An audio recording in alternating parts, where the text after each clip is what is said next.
Hungry for flavor that's muy delicioso? Come on down to Two Amigos Mexican Restaurant, right in the heart of Barberville, Kentucky. At Two Amigos, you'll always be greeted with fast, friendly service and a smile that feels like family. From sizzling fajitas to cheesy enchiladas and fresh-made guacamole, every bite is packed with authentic Mexican flavor that will keep you coming back for more. So grab your friends, your family, even your co-workers, and visit Two Amigos Mexican Restaurant, where great taste and good times meet in southeastern Kentucky.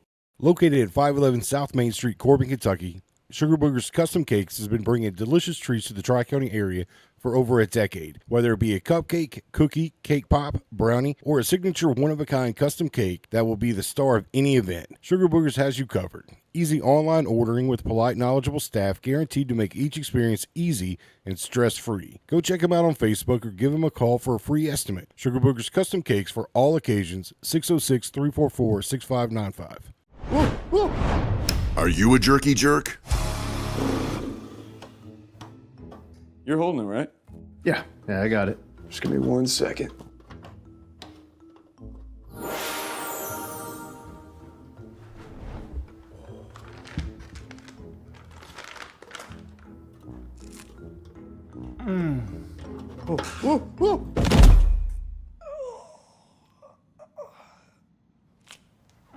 RJ's Beef Jerky. Real jerky for real jerky jerks. Can you give me a piece? Yeah, of course. Step into Harvey's on Main, where your most cherished moments come to life. Located in the heart of downtown Corbin, their stunning ballroom sets the perfect stage for weddings, receptions, and celebrations of every kind. Relax and prepare for your big day, designed with comfort and elegance in mind. From intimate gatherings to grand celebrations, Harvey's on Main offers a rustic, timeless atmosphere that makes every event unforgettable. Your day, your way. Celebrate with Harvey's on Main.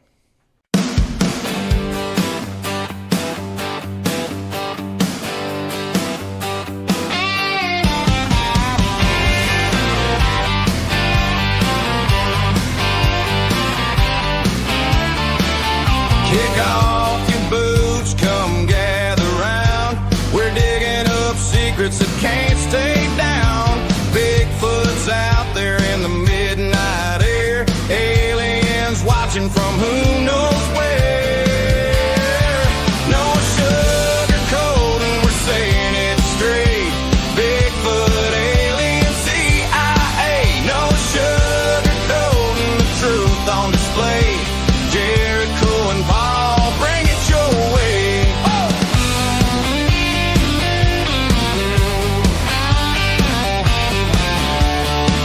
From small town whispers to city lights, we're hunting the truth in the dead of night.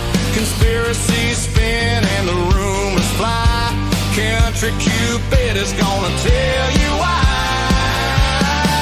No sugarcoating, we're saying it straight. Bigfoot, alien, secrets to break. No sugarcoating, the truth on display. Jericho and Paul, bring it your way.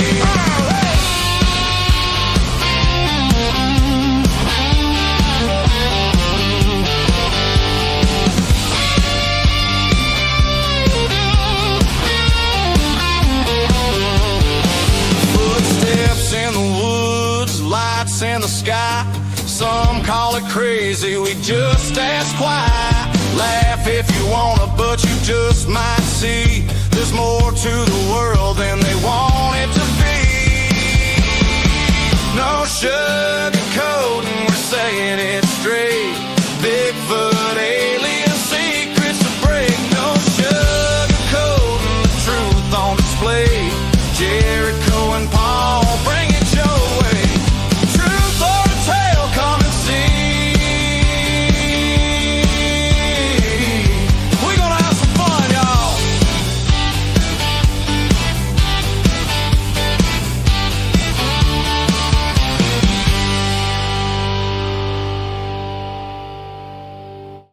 In a world where feelings are protected and men have traded big, beautiful beards for man purses and man buns, comes to you a podcast you always wanted and never knew you needed.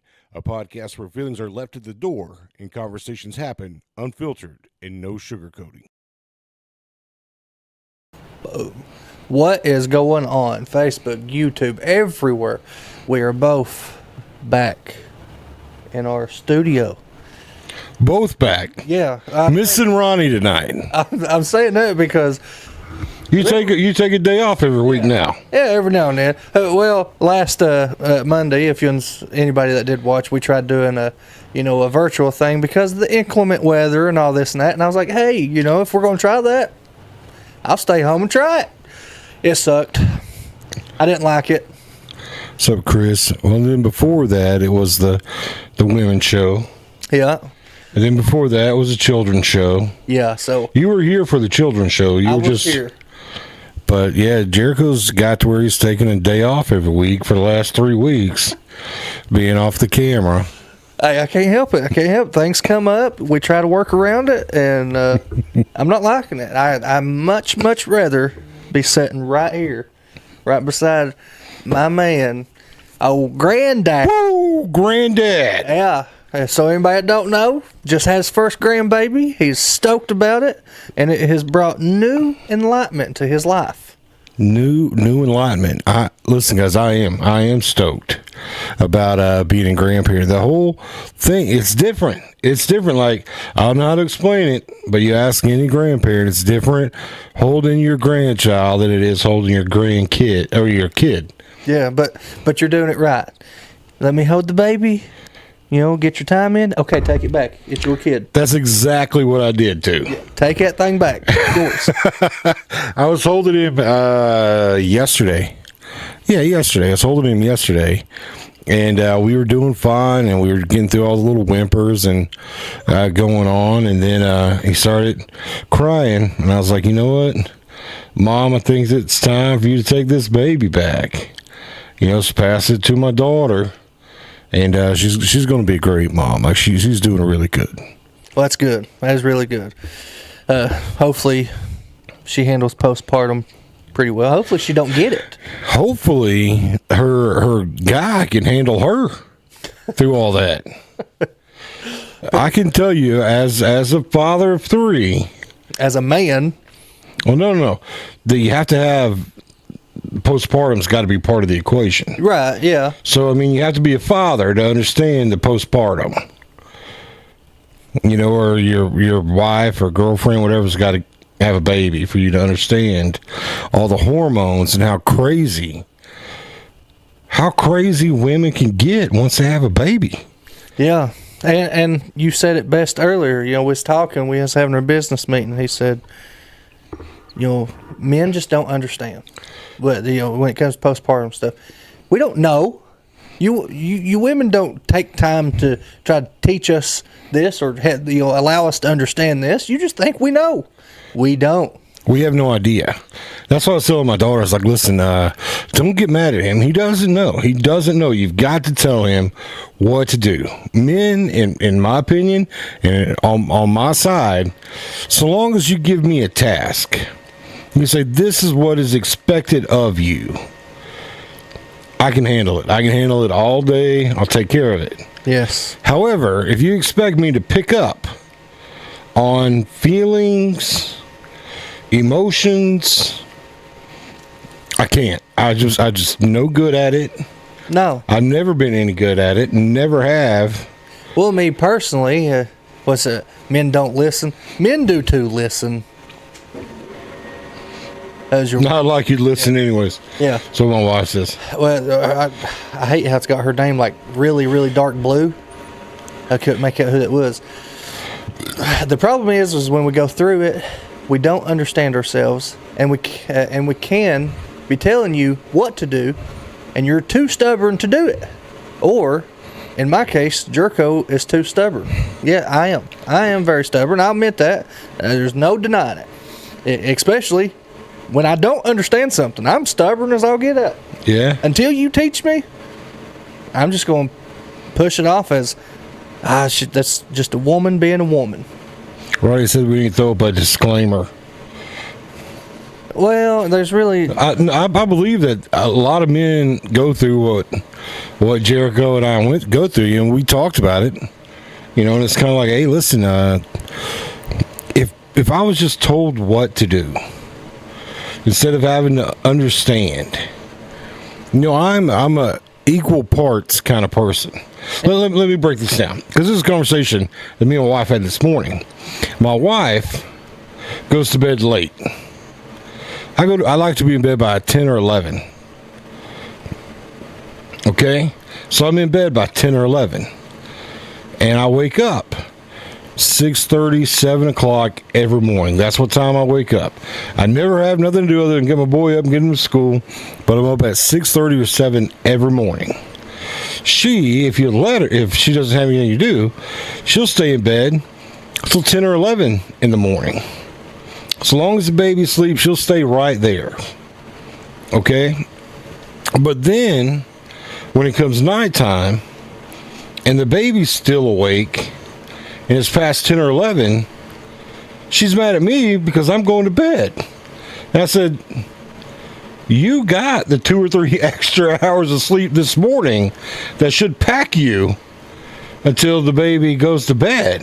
Mm-hmm. Or we can all get up at 5 in the morning, and then we'll all be tired by 10 or 11. Exactly. And that's, and that's kind of the mindset I've tried putting on my family.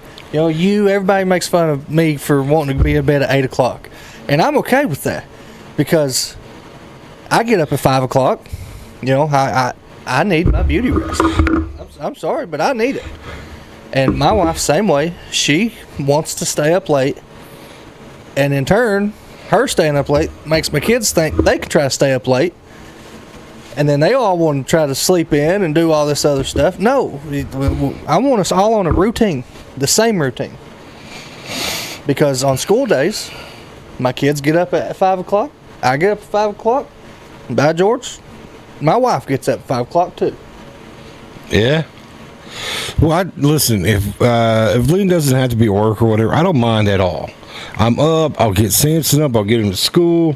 Not a problem. We only have the one child in school, so it's not even an issue. He goes to bed at 10 o'clock, or he gets sent to bed at 10 o'clock. He probably doesn't fall asleep till maybe 11 or later. Yeah. But I get him up at 7, I get him to school. No problem. But, I'm best at that because him and I can communicate. We have a baby in the house. She doesn't communicate well. She's learning. She can now tell me that she's wants some num-nums, or throw me her bottle, or go grab her blanket, and da-da-da-da-da. We're figuring it out, but until we can speak... Yeah, that's the struggle. That's the struggle that I have. And again, it's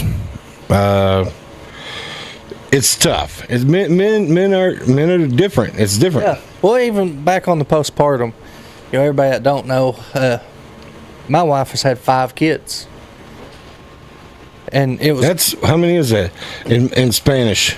Uno, dos, tres, cuatro, cinco. 5 kids. Uno, dos, tres, cuatro, cinco. Yeah, cinco. She has 5 kids for all our Spanish listeners. Yes. So, so she has had 5 kids, and this wasn't, oh, have a kid, wait a year or two, have another kid. It was every single year she was pregnant. And that postpartum just kept stacking.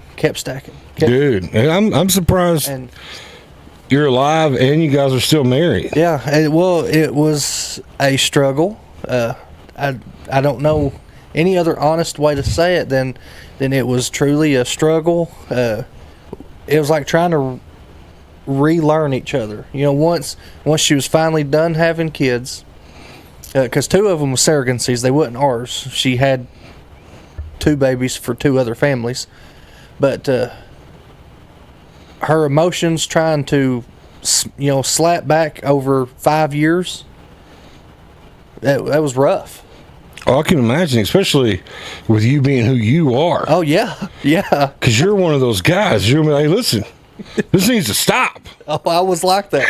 I was like, I will gladly go sleep out in the car. I'll leave.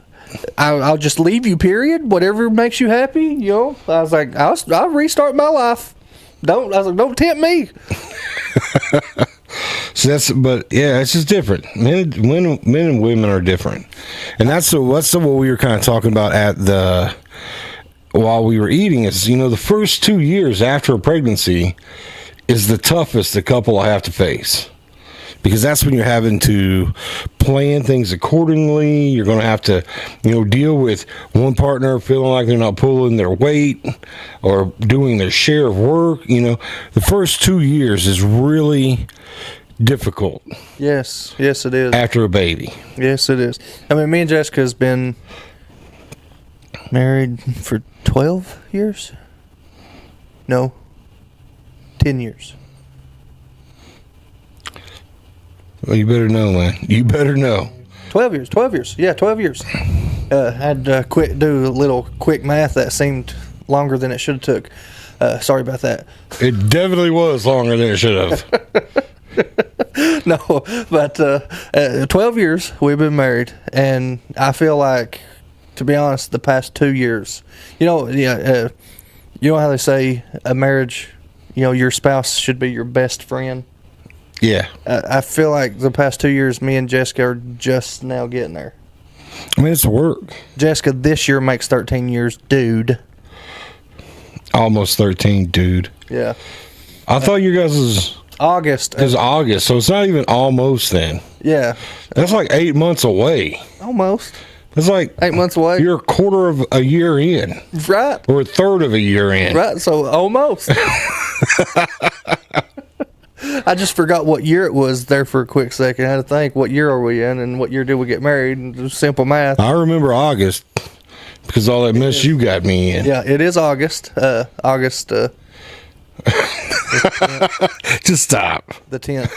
No, 13th. August 13th or 10th. One of them 2 days. Oh, God. Wow, man. See, so many dates. You got birthdays, anniversaries. This is him digging out right now. Yeah. That's just too much to keep. Like, listen, I take care of all of her financials, and she takes care of the dates. That's how this relationship goes. Plain and simple. Well, I'm pretty bad with dates too. That's why I would never publicly talk about them. I try not to. That's why, a lot of times our lovely wives are on here to correct us. August 10th. See, I knew I was right. Yeah, you said the 10th, I said 10th. or the 13th. One of them 2 days.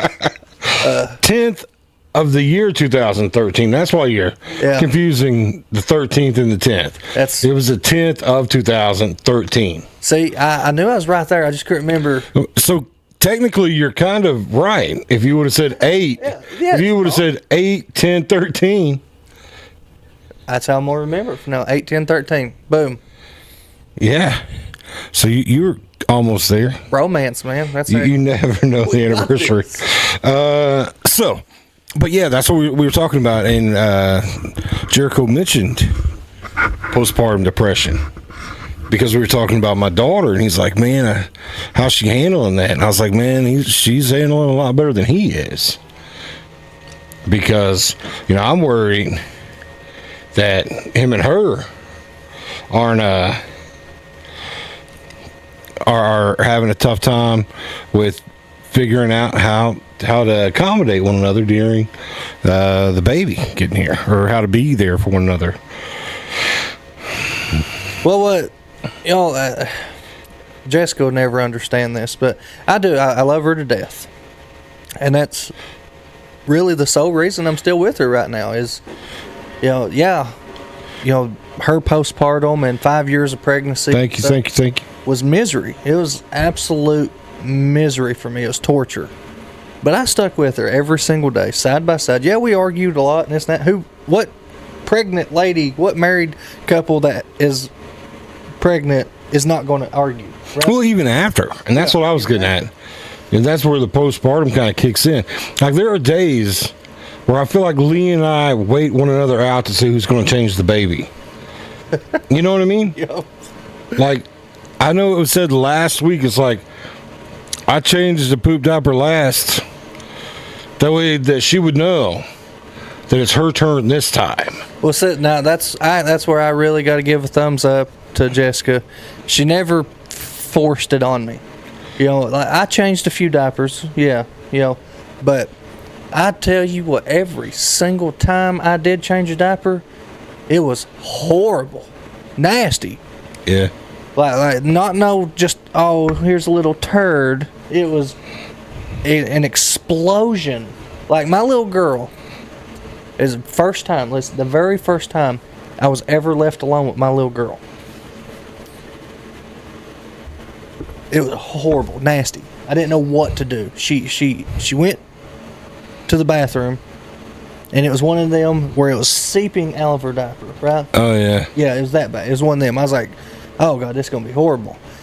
Well, I get the diaper off of her, and then she goes again, and it gets all over the floor. And I was disgusted. I was gagging. I was calling Jessica, like, what do I do? Oh, yeah? Do I clean the house first, or do I clean her? You know, just let her lay there and bask in it while I try to clean the house. I was lost. I was in a whole new world. But that day opened my eyes up on how well she took care of them kids. It was nice to be reminded of that. Samson, he used to use the bathroom on me every time I changed his diaper. Like every time it was like the wind would hit his wiener, and man, just caused him to piss all over me. Every single time. And when he wasn't peeing on me, then there'd be a turd come out every single time. Like I got superstitious. We were using, I don't know, Pampers or one of the really expensive diapers, and they had Sesame Street characters on the diaper. And I never would put him in the Grouch ones. Like I would bypass. It had Big Birds and Elmos. We never wore the Grouch pants because it seemed like he would turn that way every time I put one of the Grouch Pampers on him. So yeah, but yeah, he used the bathroom on me all the time. Aubrey, she uses the bathroom on me often, even now. Like I don't know how she does it, but like she like holds her bladder all night or whatever. At the moment she gets out of bed, she'll come running in the living room where I'm at, and then she'll just say, "Uh-oh."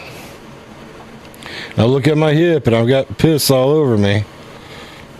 It happens at least a couple times a week. If I change her diaper, it doesn't matter. It doesn't matter. Yeah. Well, that's and I think some kids purposely do that. They learn that, and she could just be purposely doing it. Listen, so this morning, it's funny that we're talking about this, because this morning she gets out of bed. She comes through there and she's all happy, and I'm like, "You want to go to the potty?" And she's like, "Yeah." She runs toward the bathroom. So I take her diaper off, because this is the first time I've even tried. Not even tried. So we get to the bathroom, I take her diaper off, and I put her on the toilet, and then she just starts bawling. No pee, no nothing. I don't know if she thought I was going to the bathroom, and she was just there to join me in the bathroom. Which doesn't happen anymore. When she was younger, it wasn't a big deal because I didn't have no one to keep their eye on her while I was in the bathroom. Yeah. But, yeah, no, she tried to set her on the toilet and it just ended badly. But I don't have her a small toilet. I'm going to have to get her own toilet probably this week. Yeah, it sounds like it's getting time to teach her how to. Well, that's what Leanne said. Is they hold their bladder all night, then they can use the then it's easier. They're ready to start potty training. But see, I don't know that. Again, that's something else I've got to be told. Right. And I've been told, and now I'm paying attention. Well, I think traditionally in healthy relationships, the woman is the one that does all the research. How should a kid be acting during this stage or this stage stuff? And the man just learns by watching the wife. At least that's how I done it. Yeah. I don't know. I don't have an app that tells me or anything. Like, right, that's what I'm saying. Like Jessica didn't, sit and explain this stuff to me. I just kind of watched her, figured out why she was doing what she was doing, when she was doing it, and I finally start catching on. I'm like, okay. I should learn my kids better. Yeah. Never did, but Well, see, so this is my daughter. She's 20. She'll be 23 in March when they just had the baby, Dakota, my grandson. And these past couple years have been the only time that I've not worked. Like I still do DJ work and do the Cupid stuff, but I've never been home with my kids in 21 years. You know, I was always the guy that picking up the extra shifts, always the guy staying later, always. In these last 2 years, a little bit, well, I guess December of 2024 is when I left Somerset Hospital, and I've not kept a job since then. Because we opened up the bakery, and I've got to be home with the kids all the time. And I tell you, I wish I was full-time working somewhere. That sounds horrible, right? As that one princess would say, it's a whole new world. Yeah. Even Aladdin says it, man. Not just the princess, not just Jasmine. Yeah, that's it. Aladdin, that's who says it. I can't remember who said it. That's why I was like, that one princess. But no, it's tough. It's I never gave Lee enough credit for it ever, because it was, I'm out here busting my back and you're staying home with the kids, and the least you could do is have food ready or the house clean when I get home or something. Yeah, I had that dumb mentality that was under the impression that all she did all day was play with the kids and watch TV and put the kids to sleep and on her phone. I didn't realize that it was all the time. Like, even when my daughter goes to sleep, I'm prepping for when she wakes up. Make sure all my stuff's good. All my house is picked back up. Her things are on charger. Her drinks are full. Everything's ready. So when she gets up, I'm not having to chase after this stuff. I have it ready, prepared, and I'm ready to go. When she wants something to drink, oh, it's already made. Here. I got you. Just let Dad know I got you. Yeah. Here's your blanket that you were using. I'll fold it up. Here. I had that same mentality though. Yeah, Jessica just recently started working. She went 10 years without working, and almost 10 years without working. I would go to work, I'd come home, and it seemed like almost every single day, a different room in my house would be painted. Just all kinds of bull crap. Wonderful stuff. Yeah, wonderful stuff. I don't really. God almighty, 23 coats of paint on them walls. But I'm like, you had time to paint and do whatever you done with the kids and stuff, and you can't even have supper ready. Like I was really around the same mentality. A dumb one. Yeah, a dumb one. Let's go ahead and say it's a dumb one. It is a dumb one. It is a dumb one. Because even now, she is working.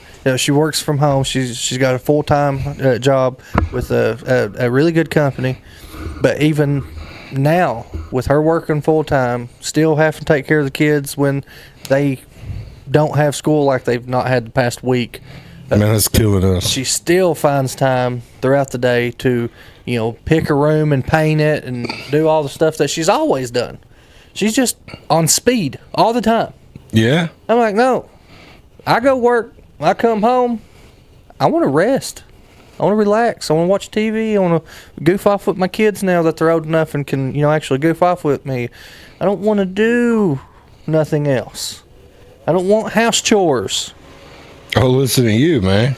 Right. You're privileged, bro. I'm like, if you can do all this while I'm gone, you can do it while I'm here. We when Leanne starts doing that stuff, my anxiety goes out the roof. Because my wife is someone who, when she is tuned in, You know, she'll rearrange everything. She'll tear the house apart, make everything look fantastic if she doesn't get distracted. If she gets distracted, then she's got a whole room tore apart and everything moved from where I had it because she wants it to go where she has it. But she's had to leave because she's distracted. So where does it go? Back to where I had it. Yeah. Because I've got to pick it up. Yeah. And sadly, guys, listen, if everybody listen right here, I'll admit it, there is still a lot of deadbeat dads out there. There's still a lot of, mothers and fathers that let their kids raise them. It's not just deadbeat dads. I'd like to get away from that. There's some real piece of crap moms too. That's why I said, there's still mothers and fathers that let their kids raise them. I've never understood that. But a good household, a good husband and wife will set morals, raise their kids with respect, responsibility, understanding. And me and Paul was talking about this a while ago, how we try to get our kids to understand things, and you got to be repetitive with it. And that's what aggravates me. I hate repeating myself, but with children, you have to. Right. And sadly, I'm just now starting to understand that. Yeah. As long as I've been a dad and a husband, I'm just now starting to understand a lot of the stuff that we're sitting here talking about right now. Crazy. It is. What's up, Big R? What's going on, news and drama? There's not been one vote cast tonight. There hasn't been, because we just went straight into hot and heavy conversation. We just kind of picked up our conversation. Like, we don't normally talk. Like, that's kind of a thing. Before a show, Jericho will be on one side of the room on his phone. I'll be on my side of the room with another phone. We'll go to our business meeting, which is just us eating and kind of talk about our days. But I guess, as soon as we hit the door outside, Jericho's like, "Congratulations, Papa," and that went on a whole roll. Whole rabbit hole. Where we were eating a little longer than we normally did. Got back here, didn't get to our problems fixed right away. So we were a little late getting started. We were supposed to have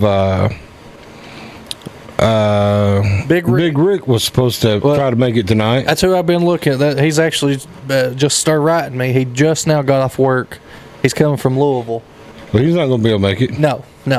So that's not going to happen. Yeah, that's not going to happen. Hey, he wrote me like 2 minutes ago and said, "Hey, man, I'm sorry. I just got off work." Yeah, so no Big Rick tonight, guys. I apologize. If everybody would just kind of wish him well on his fight, February 7th. We've missed that. He's missed the opportunity to be on the show. Sucks for Big Rick. It does, but we'll get him on after. Win or lose, get his tail on. You mean win? Man, I don't know. He's going to win. I seen the guy he's fighting. He's going to smoke that guy. I mean, Rick's a brute anyway. Yeah. Eating Popeye's chicken, watching y'all to go on here. Listen, get some food for my Chris. We need to get you on. Let us know when you get down this way. We'd love to have you on the show. I mean, yeah. I can't remember. I think he's from Georgia. Chris is. I thought it was like Alabama. Georgia, Alabama. So he's down there somewhere. But he said he will try to make a trip. Chris is a singer. Yeah. Musician. And he just started his channel, his music channel.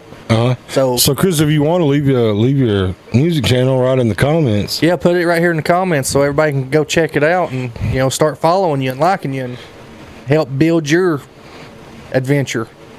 So Jericho's got a vote. I'm thankful for that. Yeah, I mean, obviously. What do you mean, obviously? Like, you've steered away from this for 3 or 4 weeks now with your, everybody always picks me. He comes one time a week. But guys, look, so I found an alternative.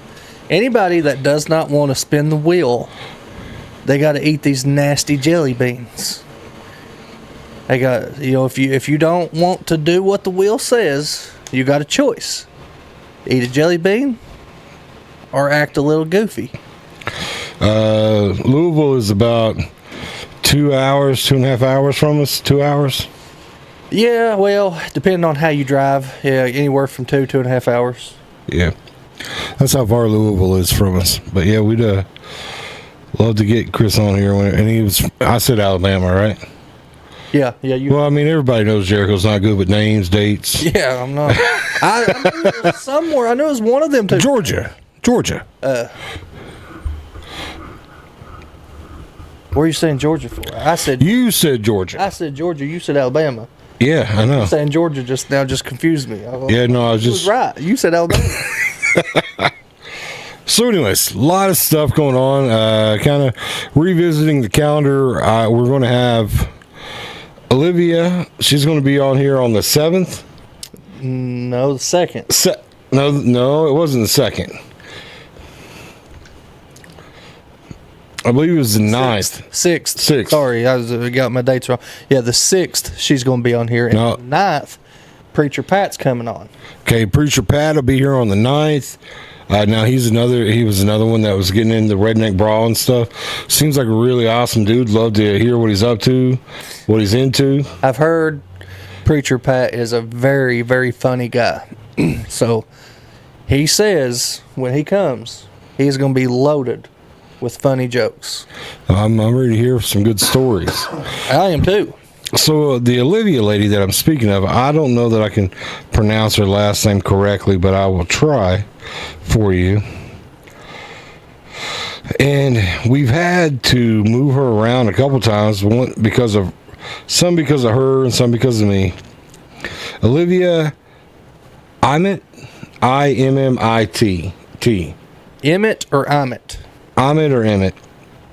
So she is somebody that does a lot of work with tarot cards. She does a lot of work with sounds and mood. I'm sorry, I bit my tongue. That's just turned into a cow there. Yeah. She does sounds and moods and how to simplify your life kind of stuff. It's actually really neat stuff that she does. And then so her on the 6th, Preacher Pat on the 9th, Melissa Jones on the 13th. Guys, I'm so excited for that show. Now, Melissa's the happy birthday lady, right? No. That's Joe Beth. Okay, Melissa Jones is right now all over everything going on in London. We've been talking about London since the beginning of this podcast and how crazy it is. And now there are FBI agents in London shutting down illegal gambling. Gray machines is what it's called, and all these gas stations that have the poker machines in them and this and that. So all of Ronnie Messers. She didn't say no name. I didn't say no name. Disclaimer. That may or may not be true. We don't know. That's speculation. Yeah, because people are getting sued and stuff for saying names right now. Yeah. Hey, okay. Ignore everything I said. But there is a lot of stuff going on in London. FBI's involved. People are getting vandalized, their homes, their properties. There's a female running for sheriff, and she's the one that's really out after these gambling machines. And then I think it's Robbie Goins is running for sheriff against John Root. And I mean, it is. And then all the city council stuff and the mayor, London right now is a mess. I mean, me personally, I hope John Root don't get it. You know, he's been in there way too long. And me personally, my opinion, guys, disclaimer, do whatever you want to do. I think he's part of the corruption. Listen, I'm not a disclaimer. Again, Jericho speaks for Jericho, not for our podcast. No, when he makes, I personally think, I made that clear. I personally think he is a big part of the corruption. But there is, if you guys are not following Melissa Jones, do that right now. Go follow Melissa Jones. That way you can be up to speed on what's going on in London before we bring her on the show. A lot of that stuff is crazy. And I don't know that we'll get to the bottom of it in 2 hours. No, Lord, no. No, that's an 8-hour conversation. I mean, it is huge. You got 365 days to pack into 2 hours? Yeah, that ain't gonna happen. Let me just say, it is huge. It's a huge show. I'm very excited about getting her on here because she is, she's spilling the beans about everything. So Melissa Jones is going to be on the 13th. We are working on getting Joe Bethan. She still hasn't reached out and told me what day she's available. We got Kentucky Beetle Bites. That's going to be on the show in February. We're not sure about their date yet either. And I'm going to ask Eugene Smith to be on our show. Eugene Smith. Why He does is that name sound so? because he is running for magistrate Oh, okay. for the 4th district where you and I both live. Now, I ran against Eugene Smith 4 years ago. I ran against him and 3 other people.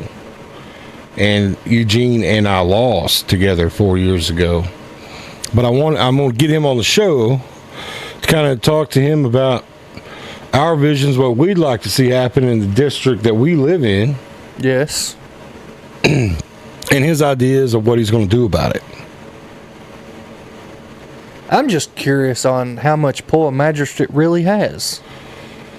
Well, so not to give it a lesson here, but the magistrates in a county make up the fiscal court. So there's magistrates and the judge executive that sits on the fiscal court. Fiscal meaning money. Yeah. So this is how the county divides its money.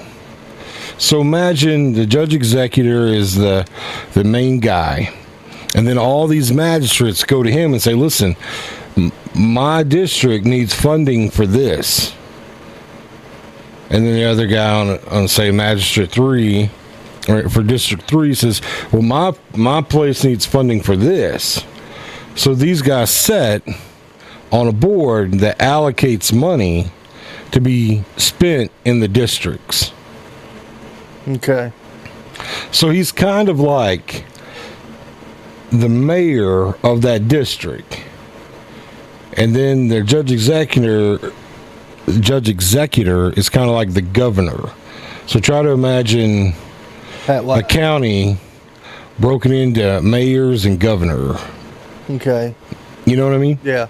So magistrates would be mayors who all answer to the governor. So a magistrate's going to give a bunch of false promises because you don't really know if you're going to get that money. You know? That's a fact. You don't know. Yeah. I mean, you can do things within your district to try to get money. But there's no guarantee. Well, we had a good question. How much do they get paid to do that? You know, I never got a straight answer. I ran for this, and I never got a straight answer on how much you get paid. It's very minimal. Like, most magistrates have another job. Yeah. Because I think it may be like, somebody said it's like $300 or $400 a month is all you make being the magistrate. So it's pretty much you go sit at a board meeting once a month and they'll pay you for it. Yes and no. So this is where you get into politics. Okay. So, and this is just me. This is not me putting names or anything. But say I owned a company, and say that company could do something in the district. Okay? I could convince the council to hire my company to do that work. Okay. All right. Yeah. Do you understand what I'm getting I at? know what you're stepping in. That's where the politics of it goes. So Yeah. there are people that make a fortune being magistrates. Because they're soliciting their companies. All I'm going to say is they make a fortune. Some folks make a fortune being magistrates.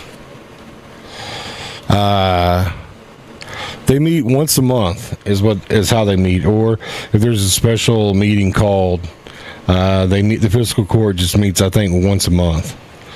But there are a lot of people that made a lot of money off being magistrates. So So let's say I owned a landscaping company. that's right. Yeah. Let's say that you knew what everybody's bids were because you were part of the fiscal court. Come in just a hair shy.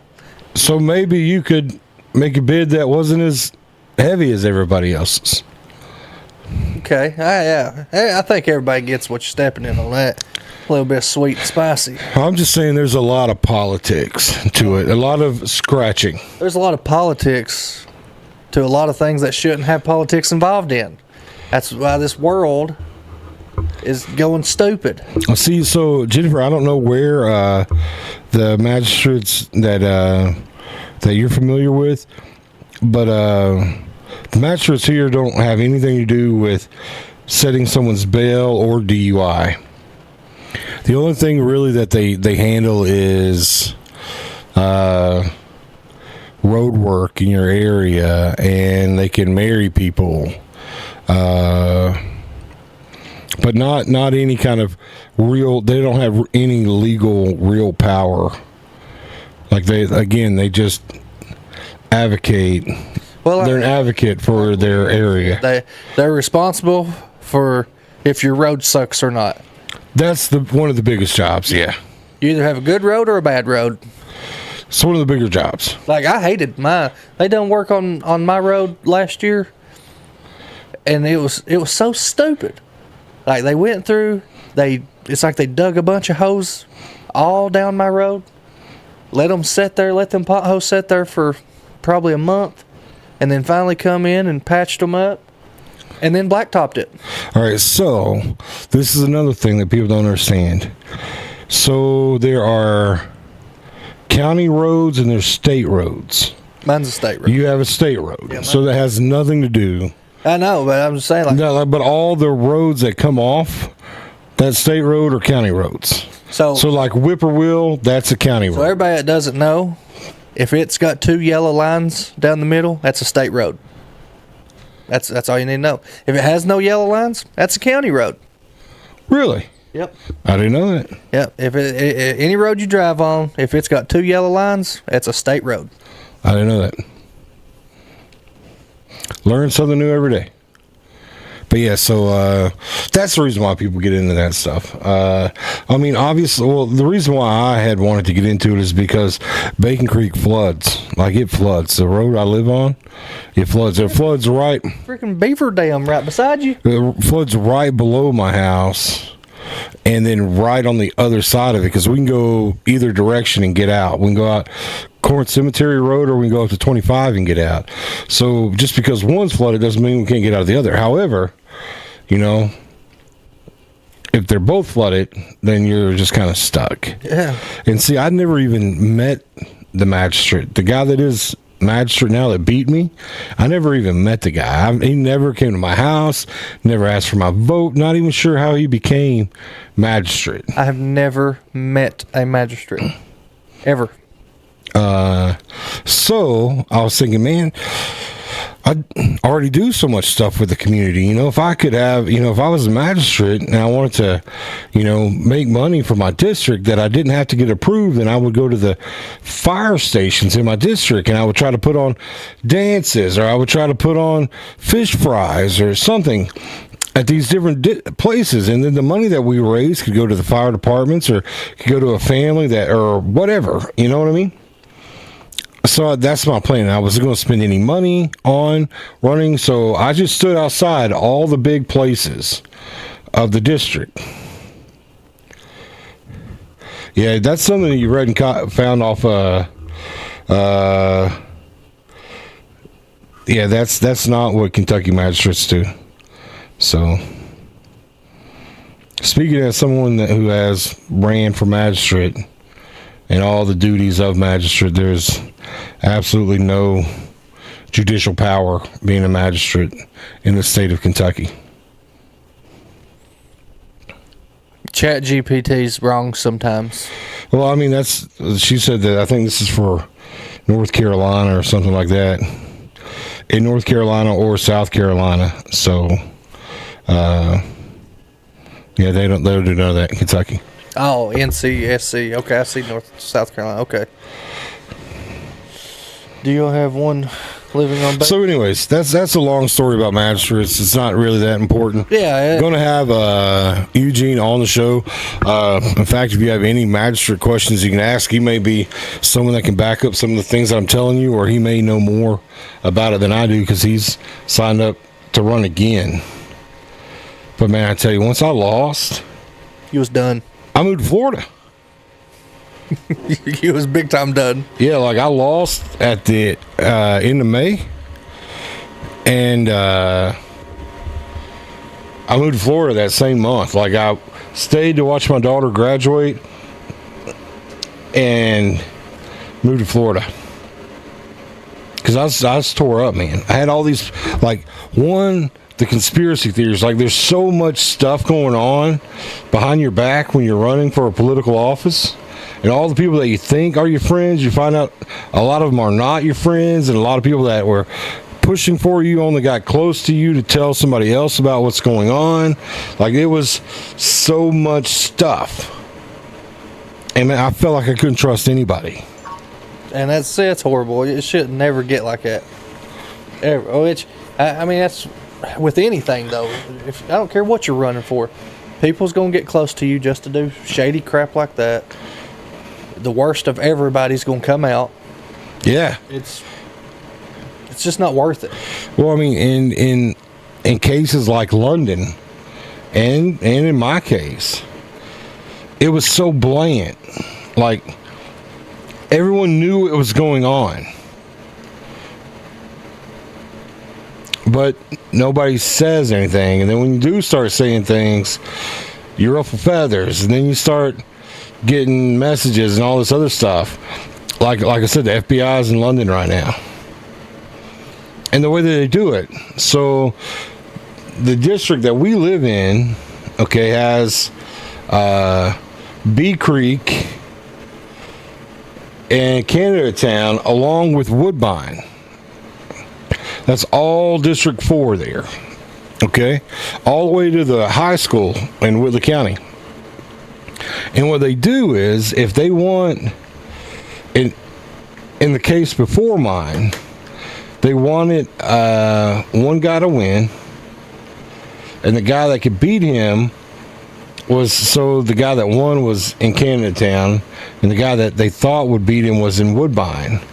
So they found another guy in Woodbine to run too. So you know what they did, right? What?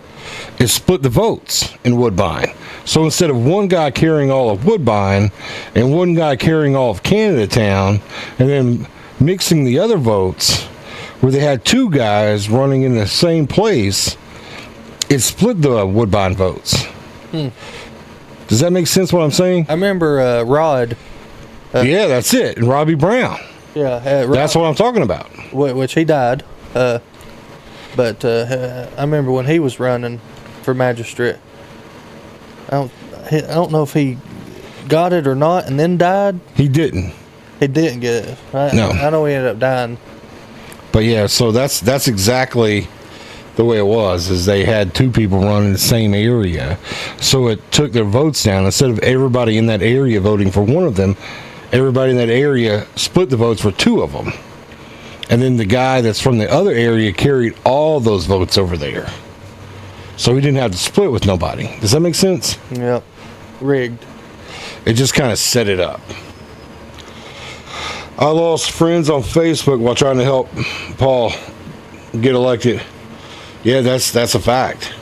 Like it was a lot. Like, and people would message me, and I'd go to their houses, and I'd be like, "All right, this is what we can try to do." Like I was totally involved, and really wanting to make a difference. But the fact is, if you are not tapped on to run for an office, you are not going to win. Yeah. If you are an outsider, you are definitely not going to win. Our computer started lighting up. I don't know. But yeah, if you're not tapped on to run for an office. Squirrel. Well, I've seen it and it wasn't working before. Yeah. No, man, but that right there shows the corruption in politics. You said that, I didn't. Yeah, that's me. That's my opinion, guys. You know, whatever, disclaimer, put whatever you want. But that truly shows the corruption, and they just put these elections on because they have to. Yeah. You know, they already know who's going to win. They know how to manipulate it. Yeah, they already know whoever's over it. You know, That's not a conspiracy. whoever's over the ballots. I would put it like that. They know who's going to win. Listen, when I was running, people went to vote for me, and I wasn't even on the ballot in some places. See, that's bullcrap. I wasn't even on the ballot at some places. People were calling me like, "Paul, we can't find you on the ballot at all." And I had people sending me pictures of me not on the ballot at all, like completely taken off. And you couldn't do nothing about it? What good would it do? It would have probably done a lot of good. Probably wouldn't do no good. I got a ton of people trying to vote for me, but my name's not on here. You only know that you're not on the ballot the day the ballot comes out. Governor's office. That's Listen, I'm just saying that people said that. People sent me pictures. There was a lot. It was a lot. And I've probably even shared too much about it. Anyways, 8 o'clock, Jericho, you got the only vote that was given tonight. And we are going to take a commercial break. We come back, Jericho's going to spin the wheel. sounds like a plan, Stan. We'll do it. Let's have to take a little commercial break. We'll be right back. Hungry for flavor that's muy delicioso? Come on down to Two Amigos Mexican Restaurant, right in the heart of Barberville, Kentucky. At Two Amigos, you'll always be greeted with fast, friendly service and a smile that feels like family. From sizzling fajitas to cheesy enchiladas and fresh-made guacamole, every bite is packed with authentic Mexican flavor that'll keep you coming back for more. So grab your friends, your family, even your co-workers, and visit Two Amigos Mexican Restaurant, where great taste and good times meet in southeastern Kentucky. Located at 511 South Main Street, Corbin, Kentucky, Sugar Booger's Custom Cakes has been bringing delicious treats to the Tri-County area for over a decade. Whether it be a cupcake, cookie, cake pop, brownie, or a signature one-of-a-kind custom cake that will be the star of any event, Sugar Boogers has you covered. Easy online ordering with polite, knowledgeable staff guaranteed to make each experience easy and stress-free. Go check them out on Facebook or give them a call for a free estimate. Sugar Boogers Custom Cakes for all occasions, 606-344-6595. Are you a jerky jerk? You're holding it, right? Yeah, I got it. Just give me 1 second.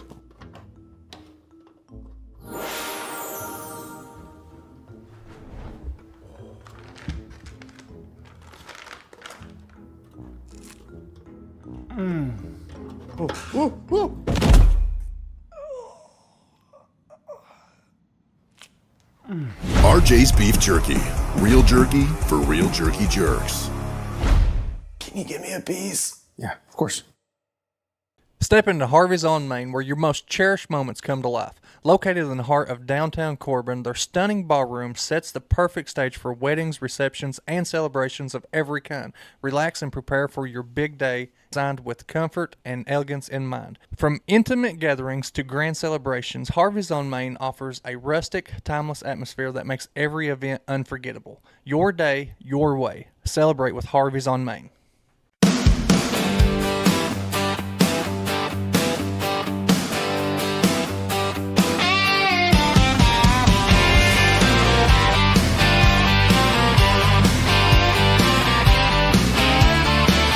Kick off your boots, come gather round. We're digging secrets that can't stay down. Bigfoot's out there in the midnight air. Aliens watching from who knows where. No sugarcoating, we're saying it straight. Bigfoot, alien, CIA. No sugarcoating, the truth on display. Jericho and Paul, bring it your way.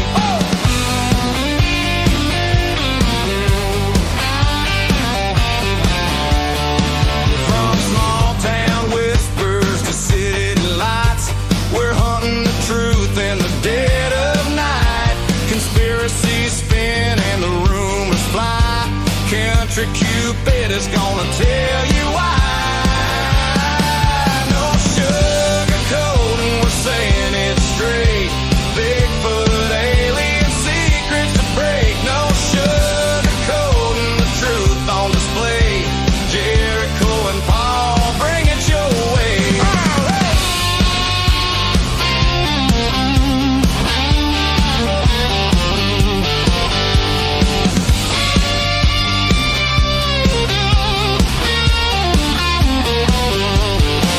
Footsteps in the woods, lights in the sky. Some call it crazy, we just ask why. Laugh if you wanna, but you just might see there's more to the world than they want it to be. No sugarcoating, we're saying it straight.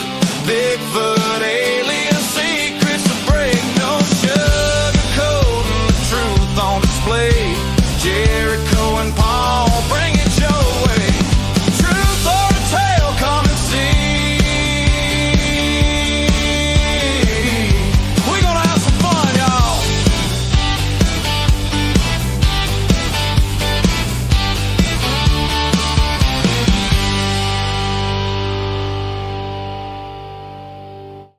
In a world where feelings are protected and men have traded big, beautiful beards for man purses and man buns, comes to you a podcast you always wanted and never knew you needed.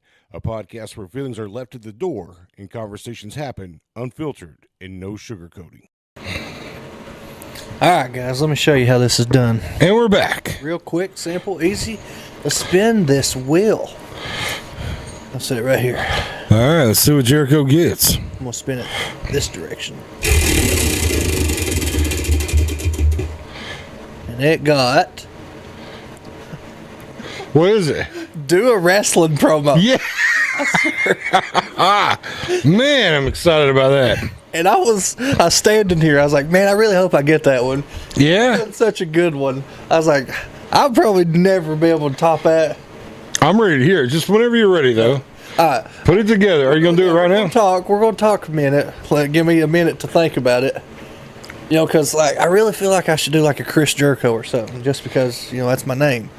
Well, no pressure. I'm telling you, I had a pretty good time. I went back and watched that 3 or 4 times. And man, it sounded pretty good. I was pretty excited about it. It really did. It sounded good. I was really impressed with you on that. I told you, I was like, dude, that was good. That was really good. It's solid.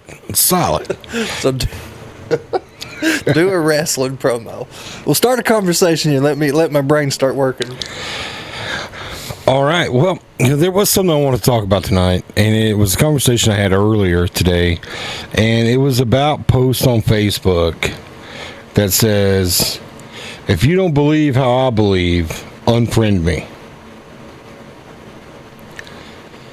That burns me up every time that I see that. If you don't believe what I believe, then unfriend me. Yeah. Have you not ever seen? I know you've seen that. I don't know if I've seen that one. I have seen a lot, and I've even. No, it's just people saying this. It's not a meme or. No, I know. Okay. But I've also seen people say, and I've heard Jessica say it. If I share something and you get your feelings hurt, then there's probably some meaning behind it for you or something like that. Because okay, let's say you're scrolling through Facebook and you see something that you find funny. And you're like, hey, that's funny. I'm going to share that. Well, you share it, and then somebody comments on your share thinking that you're talking about them. Yeah. It's happened. When you didn't share that meaning anybody. You just thought it was funny. Yeah, But it's happened. yeah, that's People got their feelings hurt. But see, it always bothered me when people would say unfriend me because you don't feel the same way that I do about something. We became friends on Facebook because I've met you, we've talked. We like one another. You know, it's some you know what I mean? yeah. Like, I don't add just random people. I've met you, I've spoke to you. I think you're okay. You know what I mean? Mm-hmm. And that conversation happened without us having to talk about our political beliefs or our religious beliefs. I don't care for, and I won't. I never unfriend people. I'll never do that, even if I don't agree with you or I do agree with you. One, because you can unfriend me if you like. I'm not doing your work for you. Yeah, and nobody's forcing you to stay friends with them. Right. I mean, I'm not doing your work for you. However, I believe, and that's one of the big things about podcast, is we get on here and have an opinion. And there have been tons of times people have chimed in and they don't agree with our opinion. there's been a ton of time that me and you don't agree. But it doesn't mean that our friendship ends. No. It means that we talk through it. Yeah. There may be aspects of it that we can agree on without agreeing on the entire thing. Well, I think the best thing about us is I'm very ignorant when it comes to a lot of things. That's and Paul is phenomenal at, taking his time and explaining it to me. that's not the facts. I tell you, you put Jericho in a house, under a car, whatever. Jericho's got you handled, and I wouldn't even know where to start at. There are things that we pay attention to, that we gravitate to, and thankfully, and in our case, we both go in kind of different directions on things. So when I speak on something that I'm ignorant of, I don't mind a bit to sit back and listen to Jericho tell me how it goes, And vice versa. and so I mean that's how I feel, but it bothers me that people do that. It's like, one, you never valued our friendship to begin with, and two, our opinions about things isn't what made us friends to begin with. Exactly. You know? Because it's it's really hard to find someone that is that in line with your opinions, with your thoughts. Yeah. Like, I mean, that's like trying to toss a quarter into a well and hoping it hits a milk jug. It's hard to do. It's hard to find. Well, no, I mean, and Jessica was talking about this. She said that she's friends with people that praise Charlie Kirk's death. Does she agree with him? Absolutely not. But they're still on her Facebook because that's just, but they are still on my Facebook because that's just weird. Why unfriend them? Right. It's their opinion. I mean, at the very least, open up a dialogue with folks. Yeah. Say, hey, here's what I think about this topic. I'd love to hear everybody else's thoughts or opinions. Let's see if there is a line that we can all agree to. Right. And one of the biggest things as of late was the ICU nurse that we talked about. Have you not didn't check that out anymore after we talked about it for a second? When was that? With Monday's episode, we talked about it. I didn't know. I probably did and forgot. I don't know. So since Monday, they've uncovered more video on a different day of the same guy that got shot and killed by ICE agents, which they were not ICE agents, is what the way I'm understanding this. They were Border Patrol agents that they had brought in. They weren't. I see that. Yeah. They weren't ICE agents, so they weren't trained like ICE agents. Mm-hmm. Because he had been approached earlier by ICE agents, not the same day, but he had been approached earlier by ICE agents, and he spit at them, cussed them, and knocked out the light of their car. Yeah, I did watch something on that. I did see a big controversial thing on why was Border Patrol out there acting, I'm doing quotations, acting, Supposedly, allegedly. yeah, as ICE agents when they was truly just Border Patrol. Right, and they're trained differently. Yeah, there was a huge controversy going on about that. Because the ICE agents let the guy spit at them, knock out their tail light. They didn't even detain him.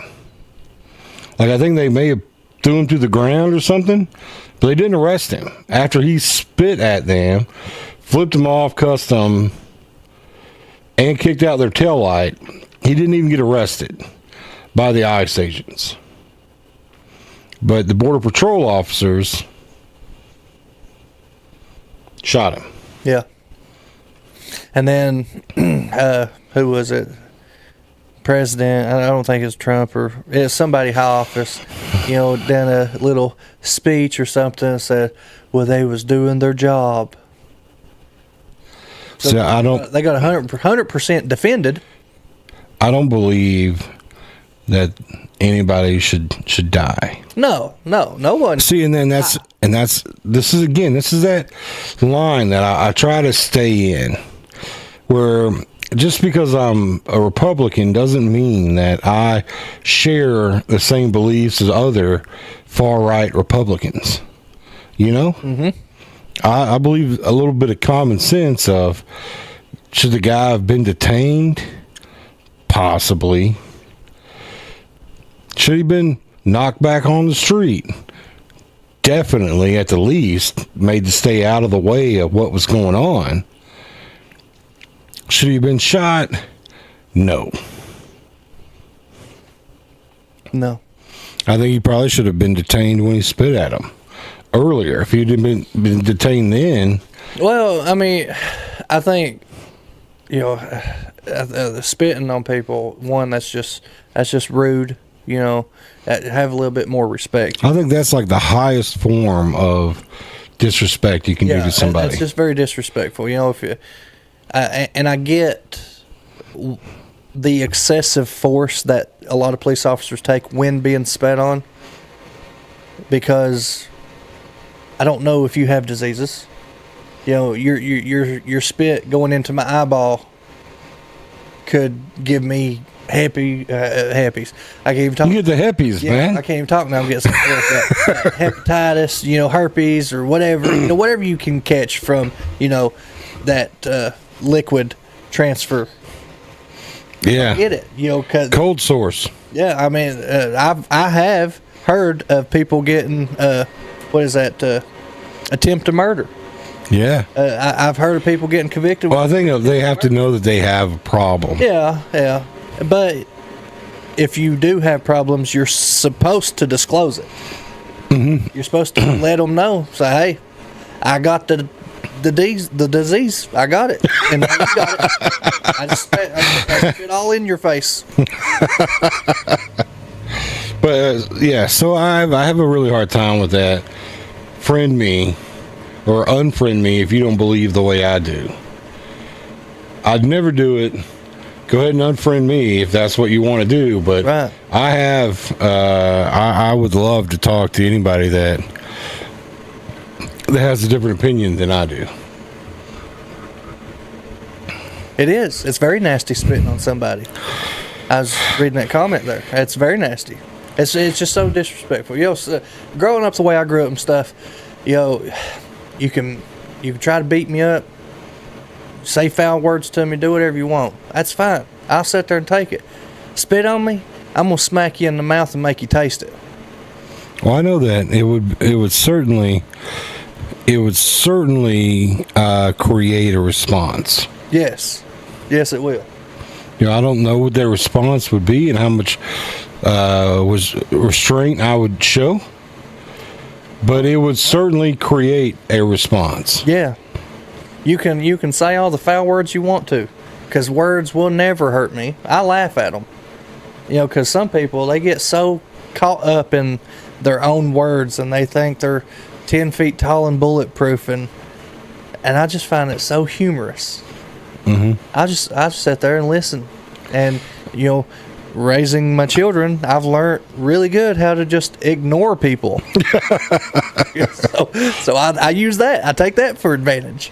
There was, when we were watching, and this was, you remember, and everybody does, the Will Smith slapping Chris Rock. Yes, that was a huge thing. That was a big thing. And he took it like a champ. Chris Rock did take it like a champ. Yes. And was he mean by what he said?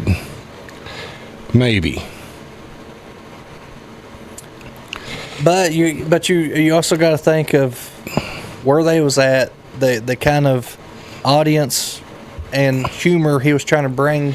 Right. No. I don't think Chris Rock was out of line. Yeah. I never thought he was out of line. I never. But I mean, that's deserved that. That's my opinion. I don't know where him and Will Smith stood at, but if I genuinely thought another man was disrespecting my wife, I would smack the taste out of their mouth. Yeah, but he didn't. Will Smith didn't think that. If you go back and watch what we're talking about right now, he was laughing about it. He was sitting right there beside his wife. Initially, was laughing about it.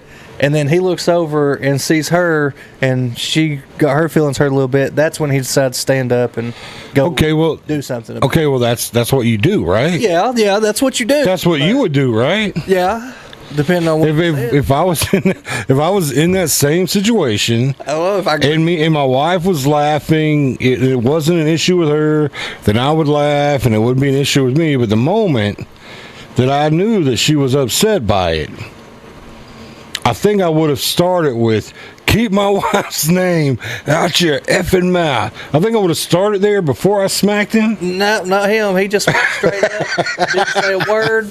All you heard was smack.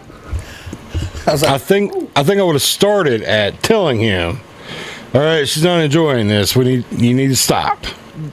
That's more civil. Right. You try to bring a civil approach to it first. If you see that's going nowhere, then smack the taste out of his mouth. Right. But I mean, I got a lot of flack because I said something on Facebook. I was like, listen, if I felt like my wife was being disrespected, I'd smack a man right in the mouth. Like, we'd fight. I don't disagree with you. So, but yeah, there was all kinds of people, and it was their own justifications of this and that and this and that. And I'm like, well, I understand that's how you feel. This is how I feel. Man, we have sat here and talked about so many things that sparked wrestling promos in my head. And I've been trying to feed them to you, man. I could tell because you've said a lot that's really sparked stuff, and I'm like, how can I combine all this? Yeah, no, that's kind of the problem I was having last time. I thought that you might jump in when I was talking about the Ice Agents or the Will Smith slapping and the fighting. See, guys, let's see. I'm just going to go for it. I'm just going to go for it here. All right. So you think you can smack the taste of my mouth? You're going to come and try. These walls ain't never fell. They're never going to fall. The only thing you're going to taste is the rubber on that count of 3 and me standing up, walking away. All right. That's it. Quick, easy. That's all I can come up with. You know what? I'm going to make a vow on this. I'm going to perfect my wrestling promo. I ain't got to spin no wheel. Because I want to do one like Opal done here. I've just never been good on the spot guy when it comes to stuff like that. But I'm going to perfect it, and I will air it. Well, then I think that we should try your bean or boozling. Bean Boozle. Bean Boozle. So what bad flavors can you get on this? All right.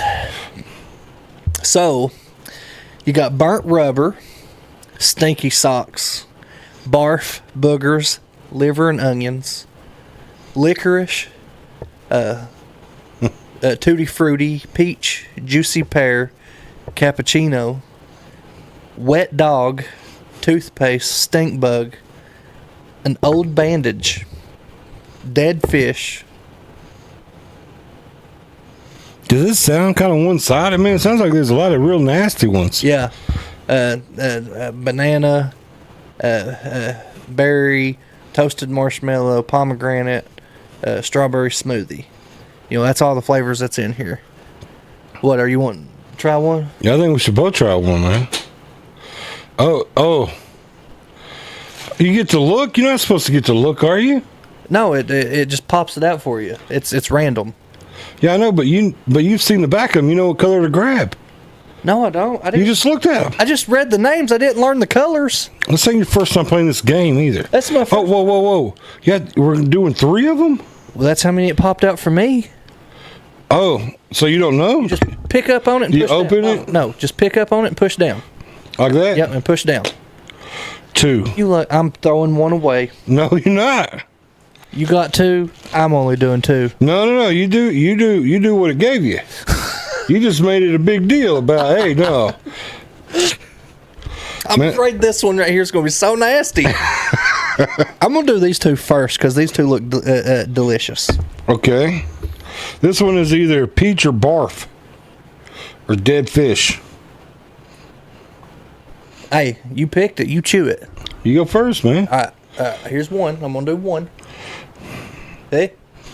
All right. So you can see it. Ugh. It's red. I don't know what it is. An old bandage, maybe? Yeah. Is that what it is? I ain't swallowing this. That's You nasty. gotta swallow I'm it, not man. swallowing it. You guys got to taste it. You gotta swallow it, man. I can't. Dude.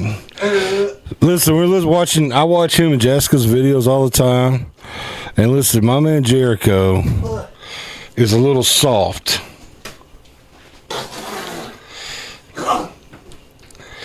Jericho's a little soft.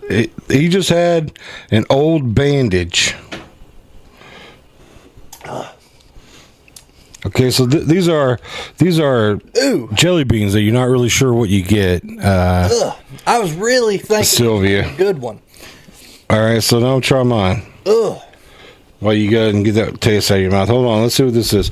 Like it says, either barf peach, dead fish, or strawberry smoothie. Oh, it better be a nasty one.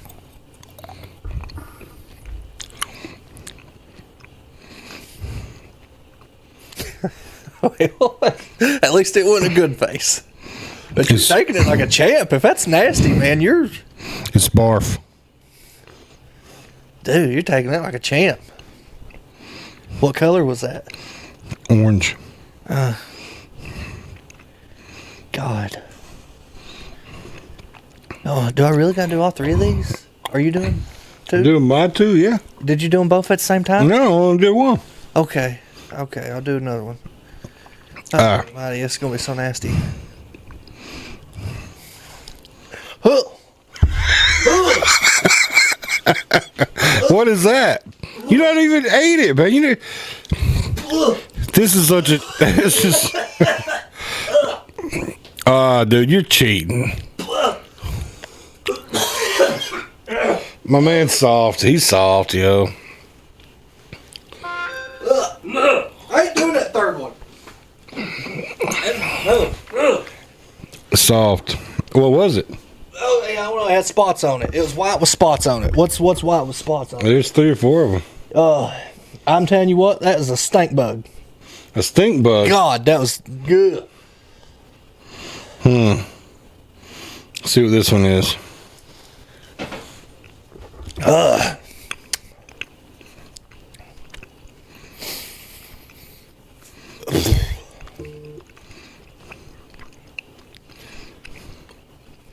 God, how are you sitting there straight faced? That must be a good one. I can't tell what it tastes like.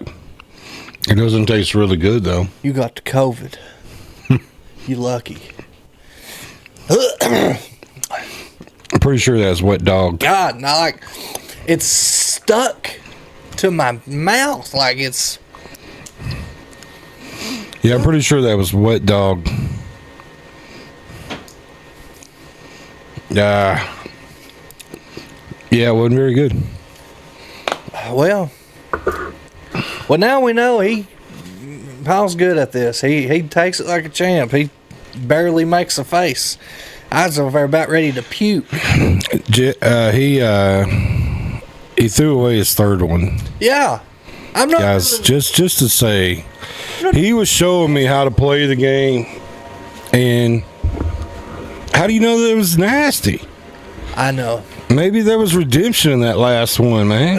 I wasn't chancing it. Oh God, the first one got me. The second one gagged me. The third one would have, my reflex would have. Dude, you should have done it then. You know how many views we would have got for that? Let me tell you something about, speaking of reflexes and gagging and all that. Yeah. To the doctor. Oh yeah, this is a good story. Oh yeah, I told you about that. It was 28, so 2 days ago. That's right, Wednesday. Yeah, well, I went to doctor Wednesday. Guys, listen to this. This is so funny. I don't do good with getting my blood drawn. Never really have. I hate it. Crap. I mean, just needles. I hate needles. Every single time, I tell them, say, listen, there's a chance I will pass out. But, past, I'd say 5, 6, maybe more. I've done good. They stick a needle in my arm. I just look away, sitting there, focusing on my breathing. They get my blood, pull it out. I'm good. Go home. Awesome. Well, Wednesday I went, had to get my blood drawn because I'm on thyroid medicine and stuff, so they got to keep up with me. And this guy, his new doctor, I just started going to this doctor. This guy pulls out a needle, man, a freaking massive one. And at first I'm like, God, why so big? I like it. That's what she said. Yeah. Never been told that in my life. Wish I had. But he's like, I just prefer these. I like using these. I'm like, oh, so my benefit doesn't matter. It's just what you like. Okay. All right. So I was like, let's do my right arm. Because I always check them. Like when I go and get my blood drawn, I feel. I'm like, Try to see where you're hydrated. no, I try to feel which one feels tender. So I'm like, all right, my left one feels tender. Let's go with my right. Because Dude, listen, there's a lot of things that just jumped out at me. You need to see if there's one of those bamboozle beans that tastes like Vagisil, my man. You are.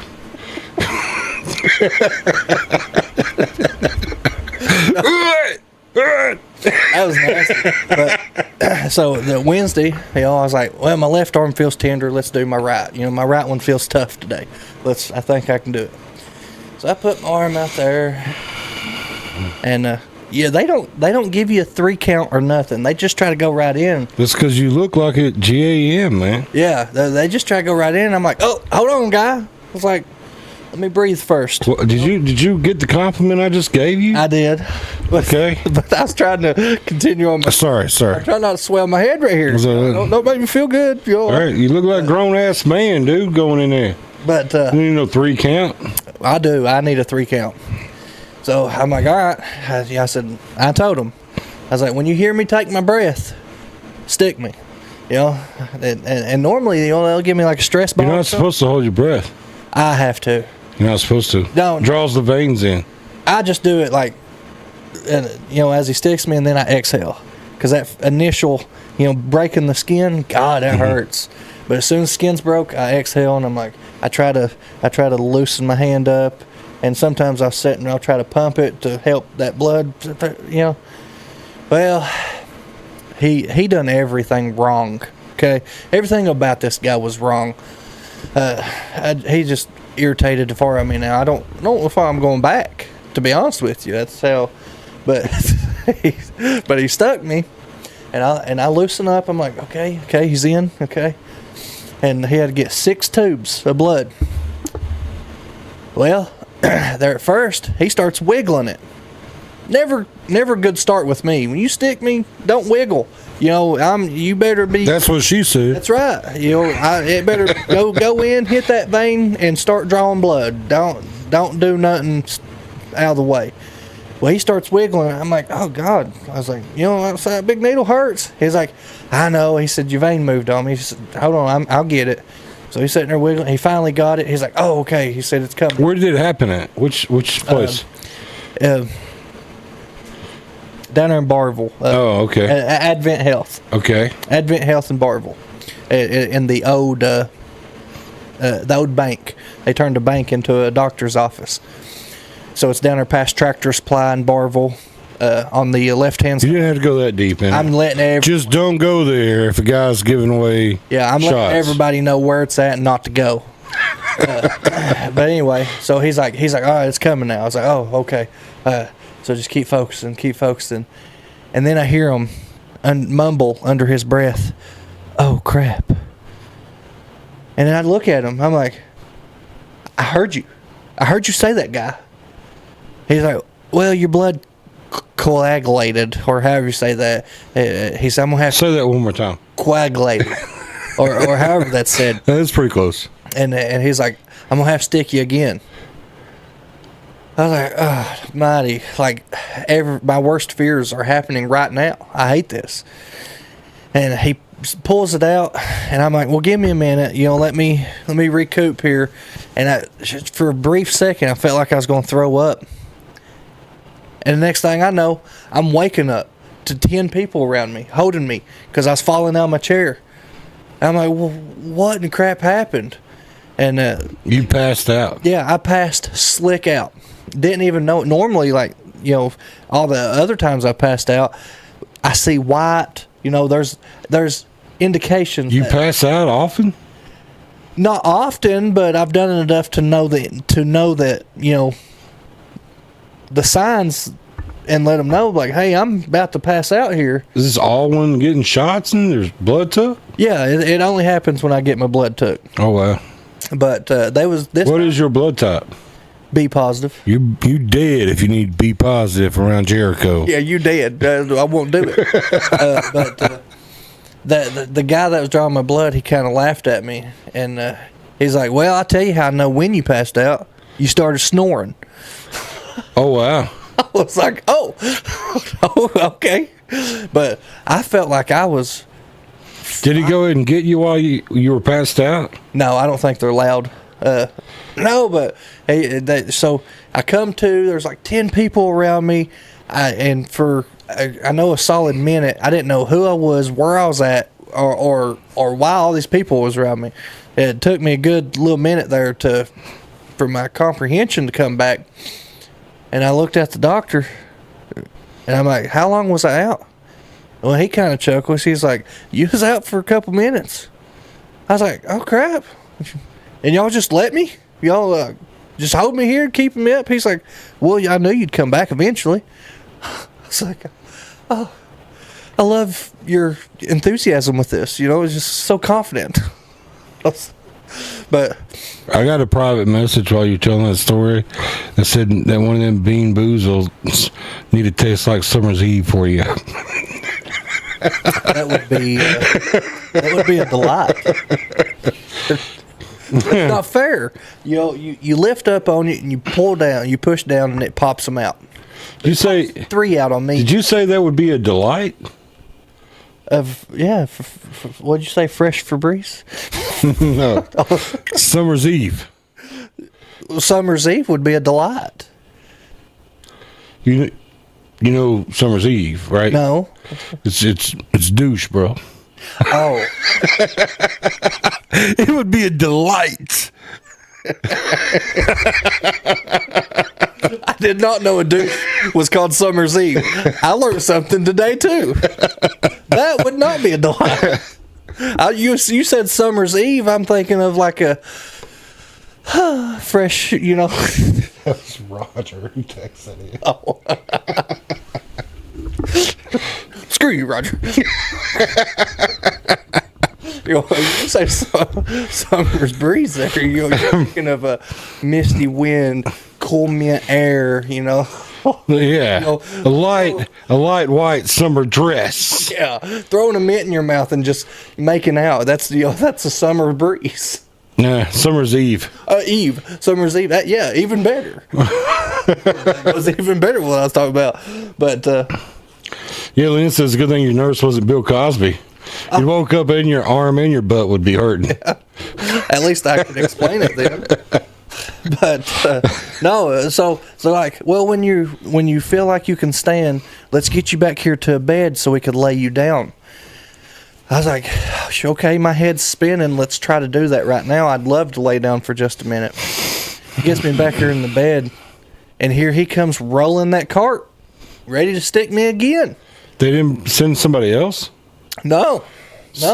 The same guy was going to do it, and I was, and again, you know, I'm still trying to get my comprehension going, and I look over at him with that cart, and I'm like, "What are you doing?" "Well, we got to finish getting your blood, and then once we're done, I need you to pee in this cup." I'm like, "Why do I got to pee in a cup?" And can I was like, I looked, my doctor standing over here. I looked at him. I said, "Can I refuse this? I've never done this before. Like, do I have to do this?" What were you kicking against? Peeing in the cup? No, doing the blood again. I was like, dude, you just sound like every druggie that goes to the doctor. I told him, I was like, well, I'll pee in the cup right now. I said, but can I refuse the blood? Can I come back another day when I'm better? And my doctor was like, yeah. He's like, yeah, don't. Yeah. He's like, I don't even know why you're trying to do that. He's not right. I was like, okay, well, now you're just trying to be on my side, you know, because at first you was okay with him coming in here. But I was like, dude, I'll go ahead and pee. I was like, I do feel like I got to pee. But no, I was just confused. I don't know why they needed me to pee. I thought I was just doing blood and getting out of there. And then after I pass out, that's when this cup comes up. And I'm like, why? I was just all Maybe they needed to check your proteins or something. Maybe me passing out triggered something that he wanted to check. Maybe they're like, hey, this dude is high as hell, Could have been. Check his drug history right now. Well, was that our fault, or did he just drug out on I'll us? pee. I don't care. I'll pee in any cup you want me to pee in. We'll do it right now. But right. It just confused me, you know, like, because I was eye level with the tray when I was getting my blood drawn, and there was no cup on it. But then after I pass out, this cup magically appears and they want me to pee in it. So I was trying to think, why wouldn't you ask for somebody else to draw your blood? Because I don't think anybody else there could. What kind of one-man show are you going to, Jericho? Right, that's what I'm saying. Advent Health, Barville, Kentucky. He's a good doctor. The doctor, Rodney is his name. He's good, but the guy that they're phlebotomist, is that how you say it? Phlebotomist? Yeah. I don't like him. I'm not a fan of him no more. You just find out when he's not going to be there before you schedule your next appointment. Yeah. But I was wanting to ask him that. You know, I couldn't think of it while I was there, but I was like, did me passing out trigger something to make him want to do another test? You know, maybe because he had mentioned something. It could, yeah. Because he had mentioned something about. I mean, they said I was white as a ghost, like as white as you could be. And he's like, you know, that's normally signs of your blood sugar and your blood sugar and something else just bottoms completely. Like it's non-existent. Yeah, did they check your blood sugar? I don't know. Did they prick your finger? No. Well, then how the hell would they know? I hate that. Why didn't they? So bad. Why didn't they? I don't know. They should have. Because I'd have probably passed out again. I'm telling you what. Listen, I can cut, like, I got scars all over my body from cuts. And I'm okay with it. But for some reason, every time I've had my finger, I passed out getting my finger pricked once. That's how bad that crap hurts me. Dude. Listen, let me just kind of... If you guys that are watching, if you don't follow Jericho privately on Facebook or his wife Jessica, you should. I thought that him having to do these challenges on our show in front of a man, a GAM, for sure, would change the way he was about his challenges. Because I've been watching a few, because they've already did this Bean Boozled, and Jericho crapped out on her just like he crapped out on all of you guys tonight. And before this, there was a wasabi challenge Hey, that you crapped out on I too. done wasabi. No, you cheated. I swallowed that and everything. I watched you put a chip in your mouth as soon as it was over, and then you tried to get out of it every way you could. The wasabi, we done it on chips. Because even Jessica thought that would, Jessica thought that's how you're supposed to do it. I'm gonna tell you something, guys. If you've ever ate wasabi, kudos for you. If you haven't ate wasabi, don't do it. That crap tastes like straight gasoline. You might as well pour gasoline in a cup and just drink it. That's how potent wasabi is. Oh, I've had some, man. They used to have. Go ahead. But how we done it is we just took some Pringles and we made lines of Pringles. She smacked the chip out of your hand. That was on the Hot Ones challenge. Okay. Well, then there was another challenge that you cheated on too. I don't know how you agree with her on this. 'Cause I didn't feel like it was cheating.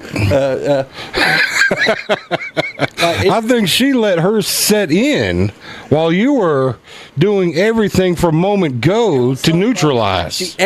She edited this out of the video. It's AI video, guys. It's not real.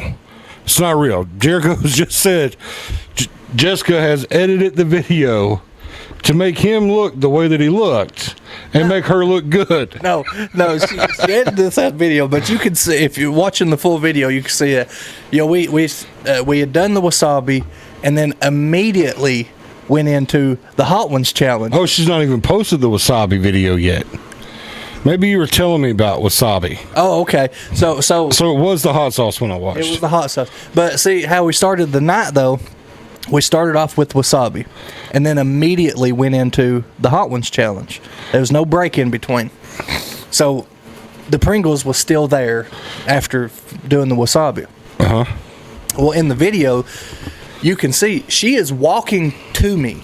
There's like 3 Pringles sitting on the table in front of me. She's looking dead at me, and I reach up there and grab them 3 Pringles and just put them in my hand. She's looking at me the whole time. I could have swore she saw me do that.